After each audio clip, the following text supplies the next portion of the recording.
Bernardini. Es doctora en Educación de UDESA, magíster en Política Educativa de la Universidad de Londres, socióloga de la UBA y maestra primaria. Investigadora en temas de política educativa y docente de política educativa de la Escuela de Educación de la Universidad de San Andrés y de la Escuela de Gobierno de la Universidad Austral. Marcelo Cid, emprendedor, empresario y coach, cofundador y presidente de Fundación Córdoba Mejora, cofundador y presidente de Apex América, compañía de Customer Experience con 6.000 colaboradores en Latinoamérica. También es cofundador y expresidente de la Cámara Argentina Centros de Contacto y miembro de board de Endeavor Córdoba. Elena Duro, profesora en Ciencias de la Educación con estudios de posgrado en Metodología de la Investigación y formación en Políticas Públicas. Fue directora de Planeamiento de la Dirección General de Cultura y Educación de la Provincia de Buenos Aires y especialista de Educación en UNICEF Argentina. Desde sus funciones ejecutivas se dedicó a la planificación, monitoreo, coordinación, innovación y generación de conocimiento en el campo educativo, dirigiendo múltiples programas y publicaciones. Daniel Steingart, doctor en Sociología por el Instituto de Altos Estudios de la Universidad de San Martín, magíster en Sociología Económica por la misma casa de estudios y actualmente es becario postdoctoral en el CONICET y docente universitario. Especialista en Desarrollo Económico Comparado, Políticas Productivas, Mercado de Trabajo, Pobreza y Desigualdad. Columnista socioeconómico en el programa radial Tarde para Nada, conducido por María O'Donnell. Alfredo Bota, educador y director general del Centro de Innovación Educativa CIEDA del Polo Dante Holters, socio gerente de la consultora Nussholt Bota Consultores, ex director internacional de formación de Sistema 1 Santillana para México, Colombia y Brasil, coautor con Laura Lewin de La Educación Transformada. Luciana Vázquez, periodista, autora, editora, analista especializada en educación, columnista educativa del diario La Nación y de PM, el noticiero de La Nación Más, donde también conduce las conversaciones educativas, autora de La Educación de los que Influyen, editorial sudamericana. Ha entrevistado a intelectuales y referentes educativos locales y de todo el mundo como Eric Hanushek, Steven Pinker, Michael Fullan, Catherine Millet, entre tantos otros. Ha participado y cubierto cumbres educativas en Brasil, Chile, Perú, Finlandia, Dubái y Qatar, entre otros países. Fue la columnista educativa de No Somos Nadie, Radio Metro, y de Esto que Pasa, Radio Mitre. Fue becaria de investigación de la Universidad Nacional de La Plata, profesora en Letras de la Universidad Nacional de La Plata, periodismo en TEA y Executive Master in Business Administration de IAE.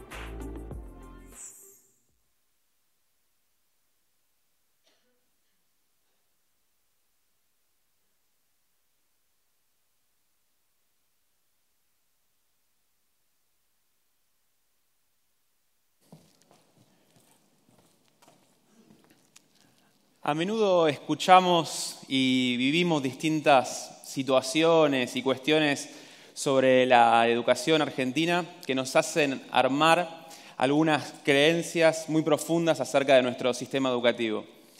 En muchas situaciones, efectivamente, esas creencias se anclan en datos, pero otras veces no. Hoy me gustaría mostrarles algunos mitos y verdades acerca de nuestra educación argentina y en particular en el vínculo con el mercado de trabajo. Los invito a que estemos dispuestos a cambiar alguna de nuestras opiniones previas si es que hay alguna evidencia que quizás las cuestiona nuestras creencias previas. ¿Estamos listos? Bueno, primera creencia que habitualmente escuchamos y circulan distintas charlas de café, de ascensor, etc. El nivel educativo de la población argentina es cada vez peor. ¿Lo pensaron alguna vez? Bueno, esta frase es discutible.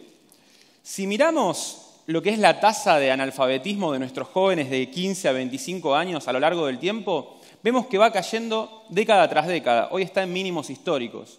Eso no es algo exclusivo de Argentina, de hecho es una tendencia que se da en toda la región y en buena parte del mundo. Como pueden ver ahí en el gráfico, ha tendido a caer la tasa de analfabetismo en los jóvenes década tras década. Si miramos la cantidad de años de escolarización de nuestra población adulta de 25 a 65 años, vemos que ha ido subiendo década tras década también. Hoy está en máximos históricos, pero esta tendencia también ha ocurrido en otros países de la región.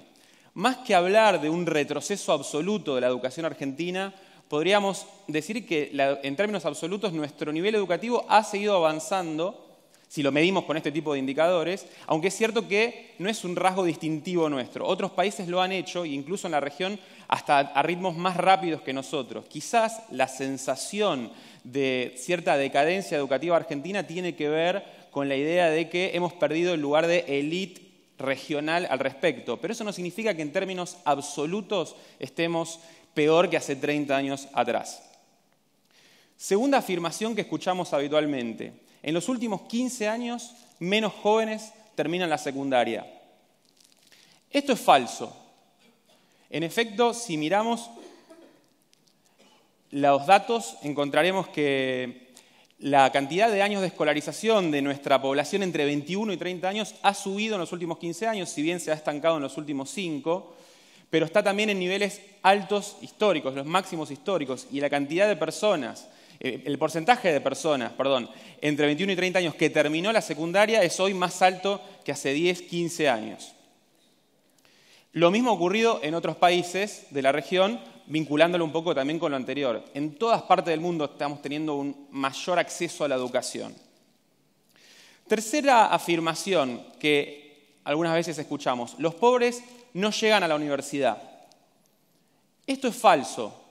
Si bien es cierto que en Argentina, al igual que en buena parte del mundo, hay una subrepresentación de personas pobres en las universidades, eso no significa que no haya pobres en las universidades. Fijémonos el siguiente gráfico. En la población de 18 a 35 años, aproximadamente de cada 100 personas, unas 29 son pobres. En la población universitaria, esa cifra es de 19%, es decir, de cada 100 alumnos universitarios, 19 son pobres. No es 0, no es 2 o 3 o 5%, es un porcentaje significativo. Y en las universidades públicas esa cifra es un poquito más alta, llega al 21%. Cuarta frase que escuchamos habitualmente: la escuela privada es de mayor calidad que la pública. ¿Les suena? ¿Lo pensamos a menudo? Esto es discutible. Es verdad que si uno mira datos de lo que son pruebas de aprendizaje en general, los alumnos de las escuelas privadas les va mejor que a los de las escuelas de gestión pública. Pero ¿cómo sabemos que eso tiene que ver intrínsecamente con la calidad de la escuela?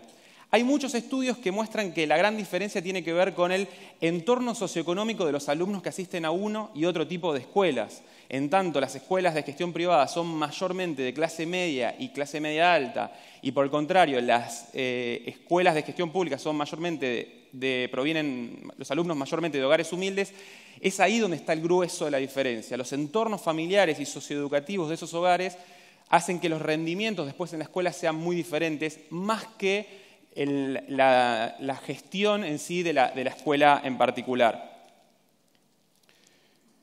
Quinta frase: el porcentaje de alumnos de escuelas primarias y secundarias privadas en Argentina es el mayor de la región.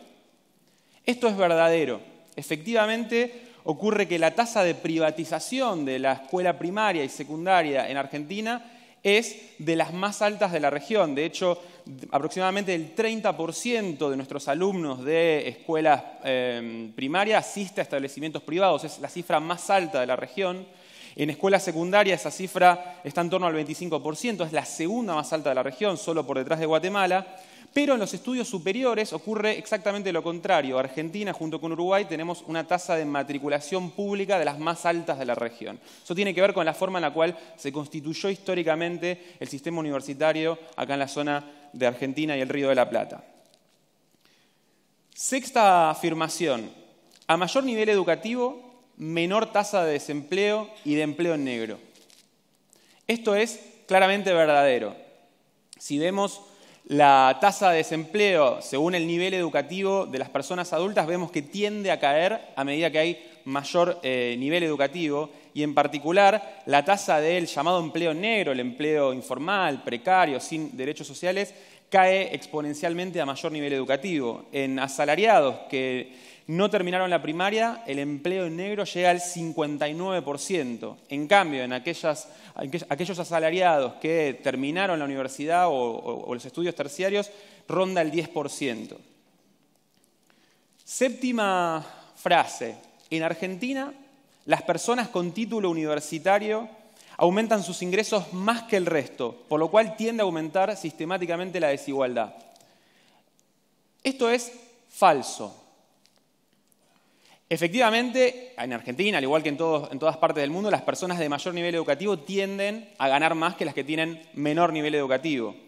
Pero esa tendencia no siempre evoluciona de la misma manera. Fíjense el siguiente gráfico. Esto muestra cuántas veces más gana un trabajador de nivel educativo alto, es decir, con estudios superiores, respecto a un trabajador de nivel educativo bajo, es decir, que no terminó la secundaria. Fíjense que en el año 2003 esa brecha era más o menos de 2,5 veces y ha tendido a caer aproximadamente a 2 veces hacia el año 2013-2015. Esta tendencia que vemos para Argentina también se dio en otros países de la región, lo que se llama la prima educativa, es decir, cuánto más gana un asalariado, un ocupado, por tener un título universitario, ha tendido a caer a lo largo del tiempo. Y eso ha derivado en una pirámide salarial más homogénea, tanto en Argentina como en otros países de la región. ¿A qué se debe eso? Puede haber 3 razones. Una puede ser que haya sobreoferta de personas con título universitario, que hace que haya justamente más oferta para la demanda que hay de ese tipo de skills, de ese tipo de capacidades.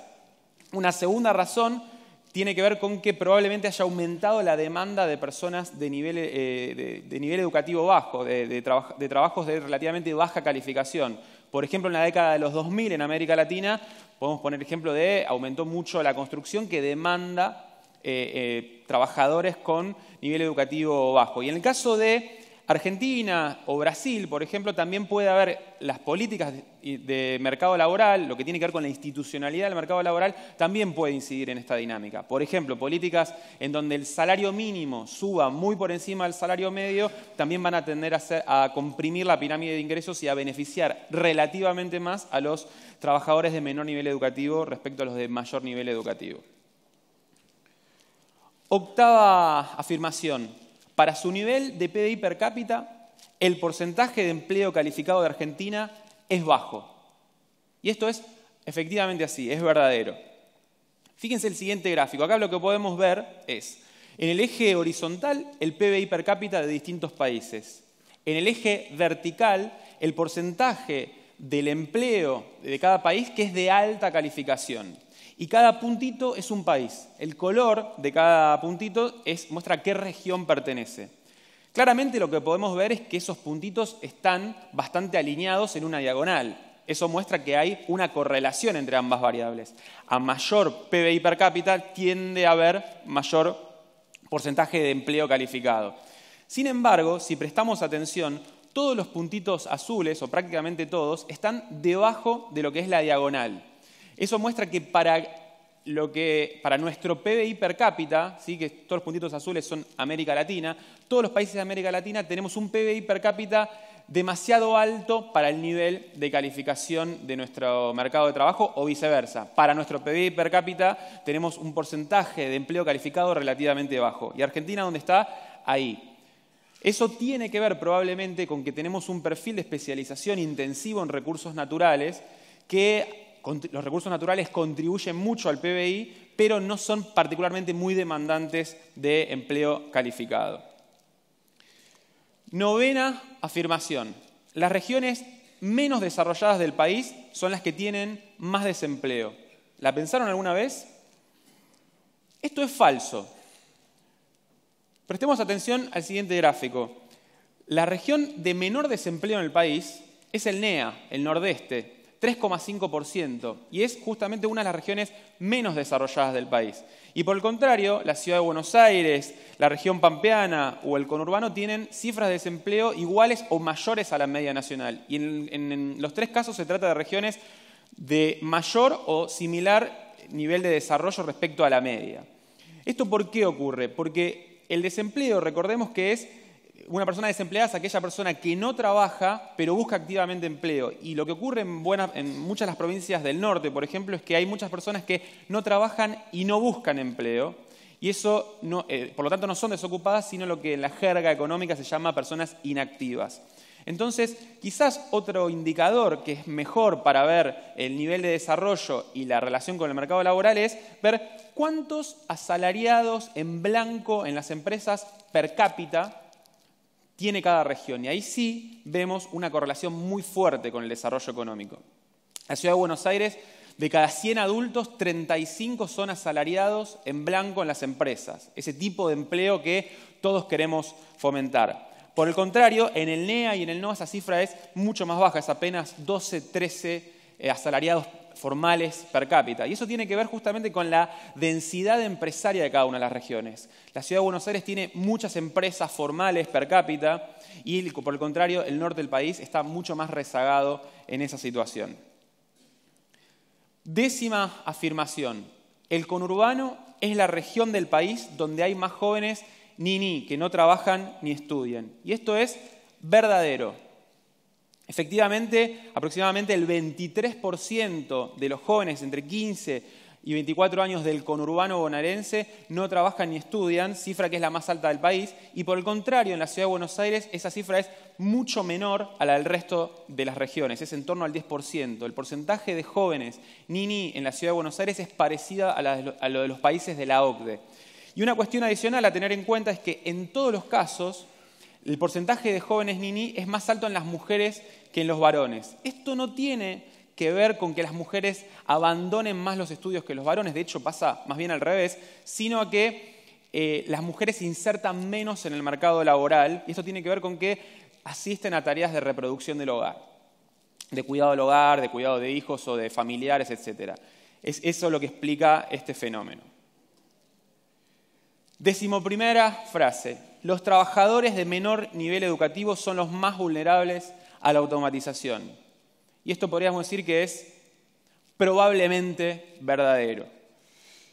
El gráfico que voy a mostrar ahora es de 2 investigadores de la Universidad de Oxford que se llaman Frey y Osborne, que lo que trataron de hacer es ver qué empleos van a ser automatizables en el futuro, a partir de un trabajo colectivo con otros colegas. Esto es para Estados Unidos. Y lo que muestra en la parte izquierda del gráfico es aquellos empleos que van a ser menos automatizables. Ahí tenemos los empleos ligados a la gestión, los negocios y las finanzas, los empleos ligados a la computación, las ingenierías y las ciencias, los empleos ligados a la educación, el arte, los medios, la salud, etc. Por el contrario, en la parte derecha del gráfico encontramos aquellos empleos que son más probables de ser automatizados. Y ahí encontramos los empleos ligados al transporte, a la manufactura, a la construcción, a la agricultura, al comercio y a las actividades administrativas. En general, este tipo de empleos, los más probablemente automatizables, son muy rutinarios y fácilmente codificables, de ahí que puedan justamente ser computarizados. ¿Y qué relación tiene esto con el nivel educativo? Mucha. Este gráfico también surge de los mismos autores y muestra que, para el caso de Estados Unidos, aquellos trabajadores de mayor nivel educativo probablemente pueden resistir mejor a la oleada de la automatización. Este gráfico muestra justamente que para trabajadores con nivel educativo alto, la probabilidad de automatización es baja de sus empleos y viceversa.